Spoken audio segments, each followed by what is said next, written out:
తన శరీరాన్ని నేను అని భావించే అజ్ఞాని అన్నీ నేనే చేస్తున్నానని, నా పనులన్నిటికీ నేనే కర్తనని భ్రమిస్తాడు. శరీరం వేరు, ఆత్మ వేరని తెలిసిన జ్ఞాని తన మనసు, ఇంద్రియాలు కలిగించే భ్రమలకు లొంగడు. నేను శరీరాన్ని అని మనిషి అనుకున్నంత వరకు దుఃఖాలను భరించాల్సిందే. అదే నేను పరమాత్మకు చెందిన జీవాత్మను అనుకుంటే దుఃఖం అనేదే ఉండదు. జై శ్రీకృష్ణ.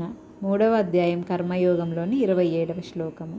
ప్రకృతే క్రియమాణాని గుణై కర్మాణి సర్వశః అహంకార విమూఢాత్మ కర్తాహమితి మన్యతే. భావం: అన్ని సందర్భాలలోనూ ప్రకృతి గుణాలైన సత్వ, రజో, తమో గుణాల ప్రభావం వల్లనే మనిషి కర్మలను చేస్తాడు. కానీ అహంకారం చేత మోహితుడైన అజ్ఞాని ఈ కర్మలన్నిటికీ నేనే కర్తను అని అనుకుంటాడు. 28వ శ్లోకము. తత్వవిత్తు మహాబాహో గుణకర్మ విభాగయోః గుణాగుణేషు వర్తంత ఇతి మత్వా న సజ్జతే.